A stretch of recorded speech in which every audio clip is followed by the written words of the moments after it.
Assalamualaikum warahmatullahi wabarakatuh. Berjumpa kembali dengan saya Heru Setiawan pada mata pelajaran Administrasi Sistem Jaringan. Kali ini kita akan belajar tentang virtualisasi menggunakan Proxmox, atau lebih detailnya materi tentang clustering. Nah, apa itu clustering? Apa manfaatnya dan bagaimana cara mengkonfigurasinya? Simak terus video ini sampai selesai. Dan bagi Anda yang belum subscribe, silahkan subscribe terlebih dahulu agar Anda selalu mendapatkan update informasi terbaru atau video terbaru dari channel ini. Pada video sebelumnya telah dijelaskan bagaimana cara melakukan instalasi Proxmox dan juga membuat virtual machine menggunakan Proxmox, yang mana untuk melakukan akses ke Proxmox menggunakan tampilan web dengan menggunakan alamat IP server Proxmox.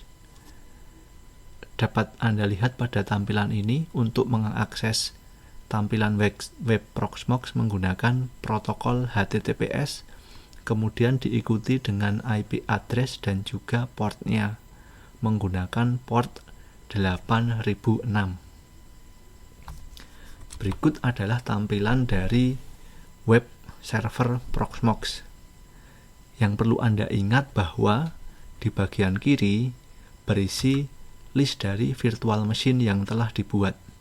Di sana terdapat 2 VM. Yang pertama VPS1 namanya dengan ID 100. Kemudian yang kedua ID-nya 101 dengan nama VPS2. Kemudian di bagian pojok kanan atas ada tombol untuk membuat VM atau virtual machine. Dan yang terakhir di bagian bawah berisi log, baik cluster log maupun task log. Atau gampangnya di bagian bawah ini berisi riwayat aktivitas yang telah dilakukan oleh Proxmox. Kemudian seiring berjalannya waktu,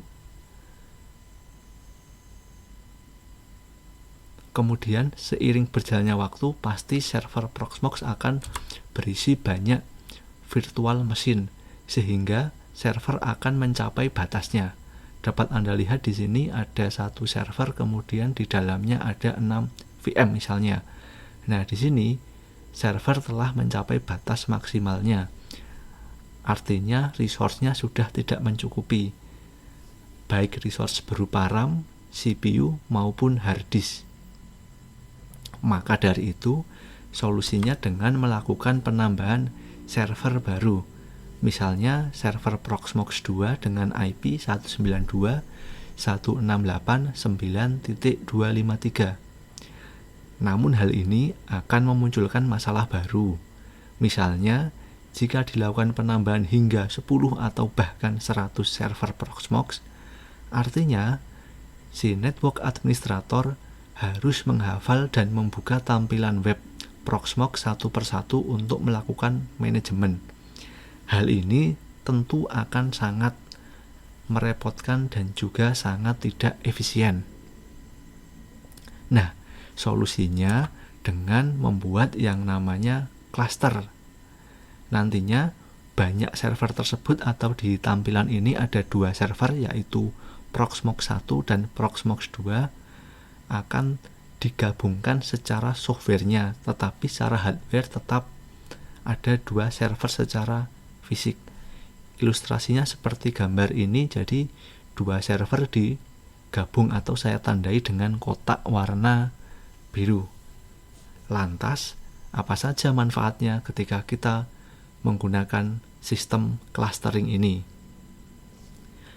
Detailnya ada 3 keuntungan menggunakan cluster. Untuk yang pertama, web-based management menjadi terpusat. Seperti yang saya jelaskan pada slide sebelumnya, network administrator di sini setelah digunakan clustering hanya butuh satu alamat IP untuk bisa meremote atau memanajemen semua server. Artinya ini akan sangat efisien. Misalnya ada 100 server, dia cukup login di satu server, 99 server lain sudah bisa dikonfigurasi. Kemudian yang kedua ada yang namanya multi-master cluster. Apa itu? Multi-master cluster memungkinkan semua server yang terhubung ke sebuah cluster mempunyai hak akses yang sama. Artinya, semua konfigurasi dapat dilakukan dari mana saja, asalkan server tersebut tergabung ke dalam cluster. Jadi tadi ilustrasinya ada 100 server Proxmox yang tergabung dalam cluster.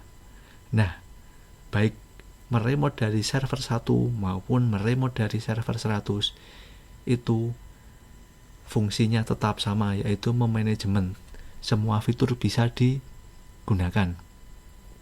Kemudian yang ketiga, kemudahan migrasi VM atau virtual machine dan juga kemudahan migrasi dari kontainer. Maksudnya apa? Maksud di sini misalnya terjadi kerusakan pada server 1. Kemudian virtual machine yang ada di dalamnya akan dipindahkan ke server 2. Nah, dengan adanya cluster ini cukup 1, 2, atau 3 klik saja VM yang ada di server 1 bisa dipindahkan ke server 2 dengan mudah dan dengan efisien. Itulah 3 keuntungan dari penggunaan cluster. Kemudian yang selanjutnya, kali ini saya akan mendemokan bagaimana atau menunjukkan bagaimana cara untuk membuat cluster. Alat dan bahan yang digunakan komputer atau laptop. Kemudian yang kedua adalah server Proxmox 2 unit. Di sini nanti ada server 1 dengan IP 192.168.9254 dan juga server 2 yaitu dengan IP 192.168.9.253. Kedua server ini nantinya akan saya gabungkan ke dalam suatu cluster. Gitu ya, akan saya gabungkan ke dalam suatu cluster. Kemudian saya pindah tampilan dulu, masuk ke browser. Nah, di sini saya akan membuka Proxmox server 1 dengan IP yang sudah tadi saya sebutkan 192.168.9254. Server ini merupakan server yang saya gunakan pada video sebelumnya, yaitu pada video instalasi dan juga pada video membuat virtual machine. Dapat Anda lihat di sebelah kiri sudah terdapat 2 VPS dengan ID 100 dan 101. Kemudian pada tab selanjutnya kita lihat ada Proxmox 2. Di sini IP-nya 192.168.9253. Proxmox 2 di dalamnya masih kosong, belum ada virtual mesinnya. Nah, untuk membuat cluster saya akan kembali ke Proxmox 1. Nah, di sini di bagian data center ada beberapa pilihan. Kita pilih yang cluster. Dapat Anda lihat di sini masih ada deskripsi standalone node atau no cluster defined. Artinya Proxmox 1 dan Proxmox 2 ini masih terpisah secara hardware maupun softwarenya. Kita lihat juga di server 2 di bagian cluster dia juga masih standalone. Nah, untuk membuat cluster kita pilih klik create cluster. Kemudian di sini diberikan nama, misalnya TKJ 49. Nama clusternya TKJ 49. Kemudian cluster networknya, anggotanya itu nanti dia sendiri, yaitu IP 192.168.9254. Klik create. Ini adalah proses dari pembuatan cluster. Dapat Anda lihat ada beberapa proses yang dilakukan, namun yang perlu Anda cermati proses paling akhir yaitu task OK. Artinya apa? Artinya pembuatan klaster telah selesai. Ini statusnya sudah oke. Klik close. Nah, di sini dapat dilihat klaster name-nya TKJ49, kemudian number of nodes. Number of nodes itu dapat diartikan sebagai number of server atau jumlah server yang menjadi anggota dari suatu klaster. Itu satu itu mana? Yaitu dia sendiri atau Proxmox 1. ID-nya 1, kemudian IP-nya ini tadi 254. Kemudian bagaimana cara menambahkannya? Cara menambahkan node kedua atau Proxmox kedua agar menjadi satu klaster, klik join. Nah, di sini berisi beberapa informasi. Agar bisa menambahkan, maka info yang perlu kita ambil yaitu join information. Di sini ada semacam kode acak atau kode unik untuk bisa bergabung ke klaster. Klik copy information, ini sudah tercopy, tidak perlu melakukan klik kanan copy, tapi klik ini saja sudah tercopy. Kemudian kita masuk ke Proxmox 2. Nah, untuk di sini di Proxmox 2 kita tidak akan memilih create cluster karena cluster sudah dibuat pada Proxmox 1. Proxmox 2 dia hanya cukup untuk join saja. Maka kita klik join cluster. Nah, di sini tinggal mempaste kode yang sudah kita copy tadi. Klik paste.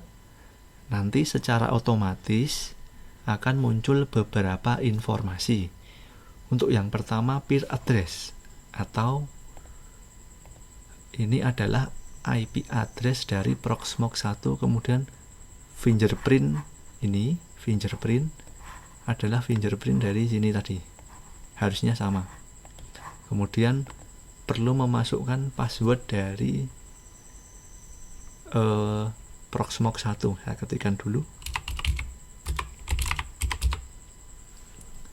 Setelah itu klik join TKJ49. TKJ49 adalah nama klasternya. Tunggu beberapa saat, ini baru proses untuk bisa bergabung ke klaster. Ada beberapa informasi. Tunggu sampai ada tulisan task oke. Nah, di sini ada keterangan agar kita mereload tampilan webnya. Klik advance, proses lagi. Ini sudah berhasil. Nah, tanda sudah berhasil coba Anda lihat di bagian kiri.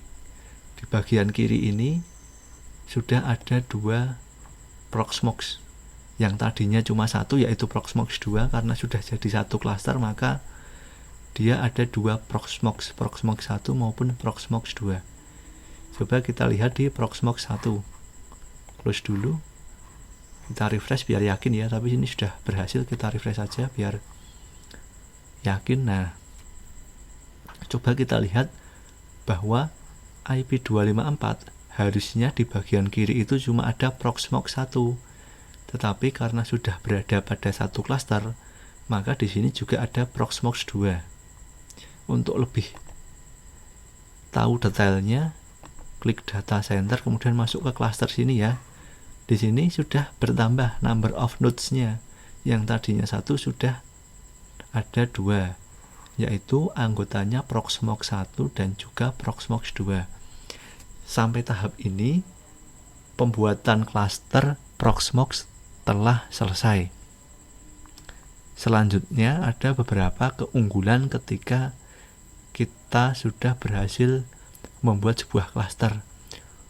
Untuk yang pertama, saat membuat VM, di sini ada pilihan node-nya.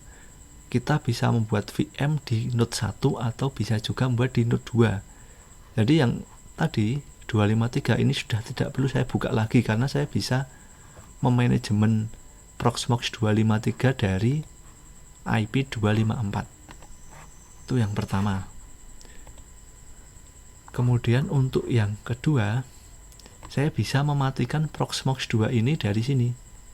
Saya klik sini, kemudian coba saya shutdown.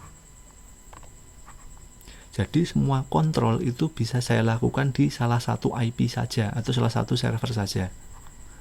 Saya refresh. Nah, ini adalah status, sebentar, belum selesai. Baru proses shutdown. Nah, ini adalah status ketika salah satu server mati. Proxmox 1 centang hijau artinya hidup, yang Proxmox 2 centang merah artinya mati.